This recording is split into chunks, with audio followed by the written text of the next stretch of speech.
Imagine the hush that settles over a 1940s movie theater as the house lights dim, the screen flickers to life, and a towering figure appears in crisp black and white. The audience sits forward, unsure whether to be charmed or alarmed. He's big, truly big, the kind that makes other actors look slight just by stepping into frame. Yet there's an elegance to him too, an almost regal bearing that transcends mere bulk. Some whisper, "Who is that?" Others, spellbound, wait for the line of dialogue that will peel back the layers of this imposing newcomer. Then he speaks, his voice resonant and enthralling. And in that moment, you sense that this is no ordinary character actor.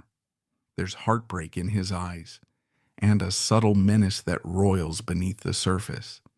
This is Laird Cregar, a man destined to become one of Hollywood's most mesmerizing villains, though the path to such roles would cost him dearly.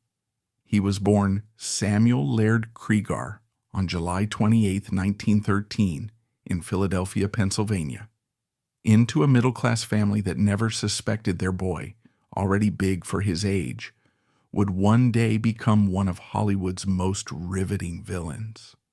From early childhood, Laird stood out for his imposing stature, the kind that brought curious stares from neighbors and passers-by. Some children resent that kind of attention, shrinking beneath it. But Laird wore it with a strange confidence. Even in Sunday school pageants, he'd tower over the other kids, playing biblical giants or mythical kings with a relish that signaled a future in the performing arts. His parents, though, envisioned a more conventional path for him, a stable job, perhaps an office career where his keen intellect could shine. But Laird, restless and brimming with creative impulses, wasn't about to be confined to an ordinary life. He discovered theater in his teens, falling in love with the way a performance could transport him to different worlds and attitudes. People who saw him in amateur plays in Philadelphia recalled a sense of deep intensity in his eyes, a willingness to become lost in a character, and a booming voice that commanded attention even from the last row. He also found that on stage, his physical size could be a tool rather than a burden. With the right posture and inflection, he could appear thunderous, dominating a scene simply by standing still. This excitement, this hint of possibility, propelled him to dream bigger. If local productions could spark so much passion, what if he tried his hand in bigger markets, bigger cities? He took that gamble in the late 1930s, moving west to see if Hollywood might find a use for a man of his striking presence. He was an easy find for casting directors looking for exotic or imposing figures. Standing well over 6 feet, with broad shoulders and a face that could shift from cherubic friendliness to stern menace, Laird had a look that didn't fit the mold of Clark Gable or Tyrone Power. He wasn't a slender leading man or a comedic sidekick. He was something else, something that the early 1940s film industry found both mesmerizing and perplexing. He caught the eye of 20th Century Fox, which was building up a roster of distinctive performers who could fill out all corners of their repertoire. Handsome stars for romances, song and dance types for musicals, and now big, thunderous men who could inhabit a certain brand of menacing role.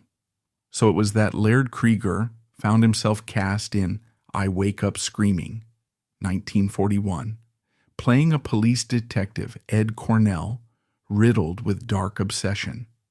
The film starred Betty Grable and Victor Mature, but critics and audiences alike walked away talking about Laird's performance. He turned Cornell into something more than a run-of-the-mill heavy. There was a wounded quality beneath the menace. He radiated a subdued mania that felt unnervingly real, an undercurrent of heartbreak, bitterness, and longing. Moviegoers flooded the Fox studios with letters about that big new actor. Producers saw box office potential. The press labeled him the new face of fear, a big booming presence that made for a mesmerizing villain. Yet Laird's private thoughts drifted elsewhere. Sure, it was a triumph to be noticed, but it also locked him into a category he couldn't escape. Already he sensed that Hollywood pigeonholed him as a monstrous figure, the physically imposing, slightly off-kilter antagonist. In the short term, it put money in his pocket and got him recognized. In the long term, it threatened the variety of roles he wanted to play. He was only in his late 20s, but the typecasting had already begun. Still, success in I Wake Up Screaming encouraged 20th Century Fox to give him more roles, and Laird couldn't afford to be choosy. He had a contract.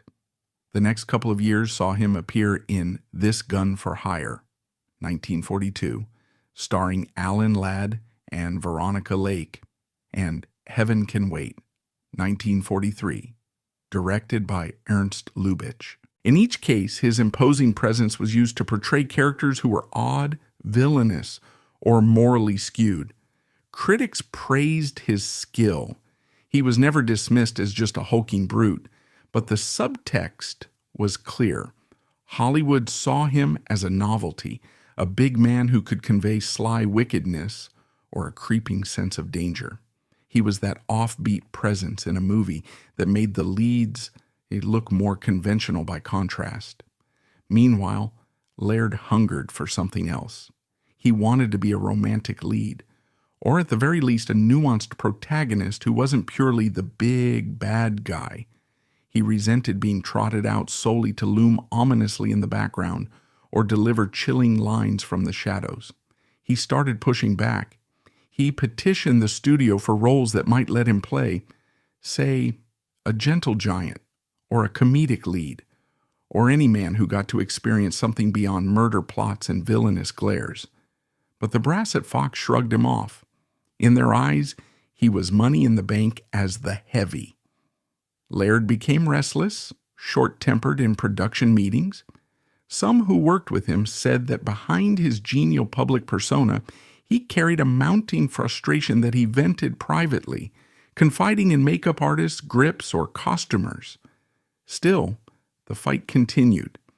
By 1943, tension between him and the studio was an open secret. Yet he kept turning in performances that, ironically, only cemented his image as the creepiest, most memorable villain on the Fox lot. In early 1943, rumors began swirling in the tabloids about Laird Cregar's personal life. The Hollywood rumor mill was always spinning, and it occasionally singled out stars who seemed different, particularly those whose private lives might scandalize or titillate. One story gained traction, that Laird had a special friendship with the actor David Bacon, an up-and-coming star who was also somewhat of a misfit in Hollywood.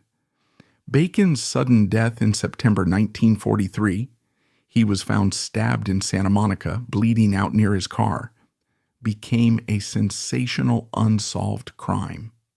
The press pounced on the possibility that Bacon had a secret lover, perhaps a male lover, and they dropped Laird's name. There was no concrete evidence, no direct link, but the swirl of innuendo was enough to unnerve Laird, who already lived with the burden of being gay in an industry that demanded secrecy and conformity. He had tried to keep his sexuality a private matter, wanting no part of the gossip machine. Now, with Bacon's murder plastered on front pages and speculations of a mysterious friend, he was terrified. People who knew him said that after Bacon's death, Laird grew more isolated, suspicious that any slip-up might ruin him.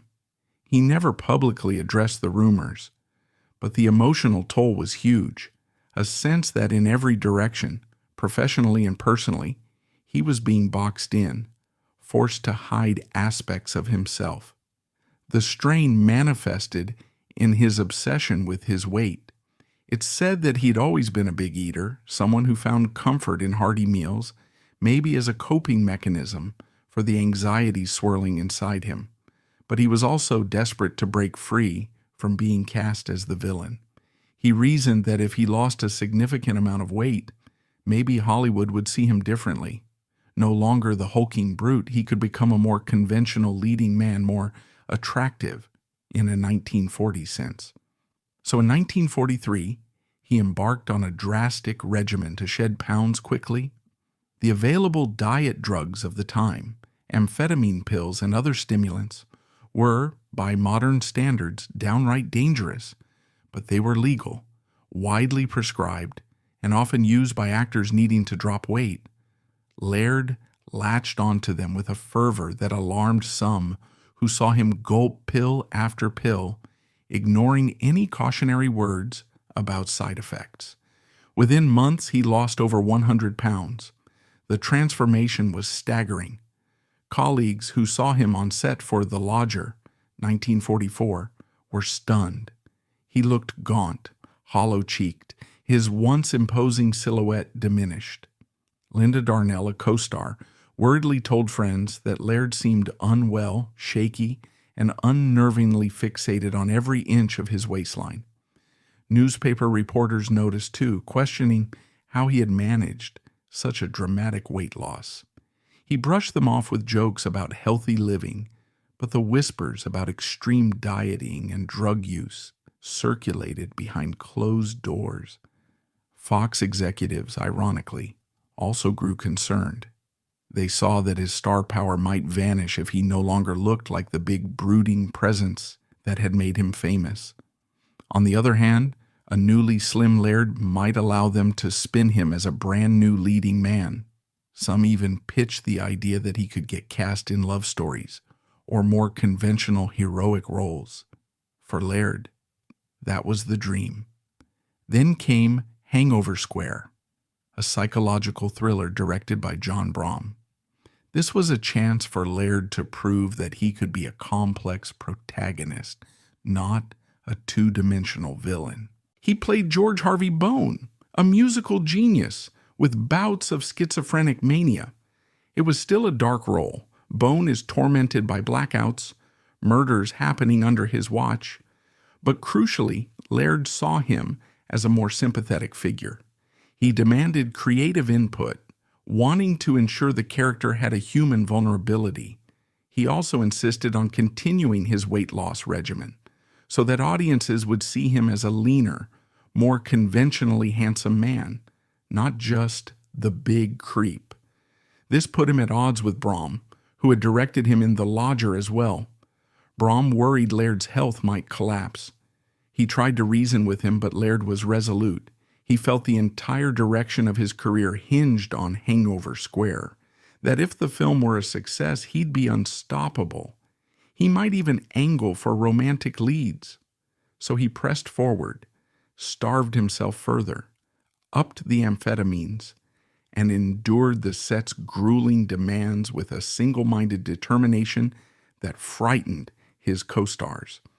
By July 1944, filming wrapped and Laird weighed around 200 pounds, still large by typical Hollywood standards, but drastically less than his former size. Fox executives watched the rushes and declared his performance a triumph. For once, it seemed Laird might get his wish. But with filming done, he wasn't satisfied. He wanted to lose even more weight, to achieve a sleek silhouette that would, in his mind, blast away any last vestige of the heavy roles. Doctors cautioned him. His body had been under severe stress from rapid weight loss, from the amphetamines, from the emotional roller coaster. He might risk irreversible damage to his heart. Laird, though, refused to slow down. He found a surgeon who agreed to do a procedure on his stomach or intestines, a measure to further reduce appetite. Some accounts say it was a partial stomach resection, others a form of intestinal bypass. The specifics remain hazy, overshadowed by the tragedy that followed. Either way, on November 27, 1944, Laird underwent the operation. This was well before the era of modern, safer weight loss surgeries. The procedure was risky, and the immediate aftermath was excruciating. He experienced severe abdominal pain, persistent weakness, and, from time to time, fainting spells. He ended up at Good Samaritan Hospital in Los Angeles, drifting in and out of precarious states while doctors tried to manage his pain and stabilize his vitals. On December 9th, 1944, Laird Cregar's body finally gave out. He suffered a massive heart attack, a direct consequence of the intense strain on his system from the extreme dieting, stimulant use, and dangerous surgery. He was only 31 years old, right on the cusp of what he believed would be a new phase in his career. The entire industry reeled. It wasn't that Laird was as famous as the top-tier leading men, but he was respected by colleagues and recognized by fans as a scene stealer. His death triggered sorrow among those who had witnessed his struggle to break free from typecasting. Some said privately the studio killed him by forcing him to remain a certain way, while others insisted, no, it was his own obsession with being a leading man. In truth, it was a mixture of both, a man who felt pressured by an industry that prized appearance over health, and that man's own deep longing to be accepted in roles that matched his private fantasies. He died 3 days after being readmitted for complications, leaving behind a stunned community of actors, directors, and producers who half expected him to bounce back. Vincent Price, a friend and colleague, delivered a eulogy at Laird's funeral, praising him as a performer of tremendous gifts, albeit torn by inner conflict. The funeral took place on December 12, 1944, at Forest Lawn Memorial Park in Glendale. It was a modest service, not the grand spectacle one might expect for a rising star. Laird's family arranged for a simple burial at Lot 1082, Space 1. There was no elaborate monument, no towering statue to commemorate his flamboyant screen image. Perhaps that was fitting for a man who had, for most of his Hollywood run, felt isolated and overshadowed, longing for a simpler recognition that never quite materialized. Industry figures came and paid respects. There was subdued talk of how the system had contributed to his demise, but the official statements were sanitized, leaving the deeper truths unspoken. If anything, it was that hush, that silent acknowledgement of a tragedy spurred by Hollywood's relentless demands, that marked the day more than any grandiose eulogy. People recognized a cautionary tale when they saw one. On February 7, 1945, Hangover Square opened in theaters. A month or so after Laird's death, critics raved about it. Many singled out Laird as the tragic heartbeat of the film, a tortured musician who vacillates between charm and mania. Variety called it Cregar's picture, pointing out that he dominated every scene with an intensity that dwarfed his co-stars. The public, hearing of the star's death in the lead-up to the premiere, turned out in droves, if only to witness his final performance. Some left the theater marveling at the sadness that he was never able to see the extent of the acclaim. Others lamented that he could have become a major star of a different sort if only he'd had more time, or if only he'd been able to wait for that acceptance without risking his health. Indeed, in those frames of Hangover Square, Laird looks noticeably leaner, almost unrecognizable from the big, jowly man who'd played Ed Cornell in I Wake Up Screaming. And yet the vulnerability in his eyes was even more pronounced, as though the camera captured all his desperation and sadness just beneath the performance. Audiences responded to it. And as so often happens in Hollywood, a wave of what-if talk followed. What if he had survived to see the box office returns, to field offers from directors who finally saw him as more than a villain? In the aftermath, a few outspoken voices criticized the entire system. George Sanders, an actor known for his own smooth villainy on screen, publicly stated that Hollywood had killed him by pigeonholing, by telling him that if he wanted to break out from the monstrous roles, he had to look a certain way, a standard that proved deadly. Others pointed to the studio's reliance on strict contracts, which trapped actors in roles they didn't want.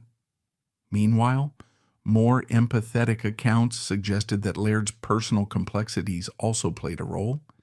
Being gay in a time when homosexuality was taboo forced him to lead a double life. The psychological toll of that secrecy, plus the heartbreak of seeing someone like David Bacon murdered, might have driven him to extremes. The real tragedy, then, was not just about weight or typecasting, but about a man wrestling with internal demons that found no healthy outlet in an industry designed for illusions and surfaces. For years, none of that was stated openly. It was left to subtext, whispered among confidants, and perhaps in that final balance we can see him as more than just a sad statistic. We can see him as an artist who soared bright, if briefly, illuminating corners of Hollywood that were otherwise overshadowed by the conventional leading men. We can appreciate him for the subtle empathy he brought to his darker roles, for the ache that made his villains as tragic as they were terrifying, and for the glimpse of what might have been had the industry and the times allowed him a freer path. Laird Cregar lives on in those flickering frames of celluloid, inviting each new viewer to marvel at the big man with the soulful eyes, a man who died believing he could reinvent himself if only he reached that mythical perfect silhouette. It was a dream that cost him everything, yet the fragments left behind remain powerful, a testament to how heartbreakingly human those illusions can be.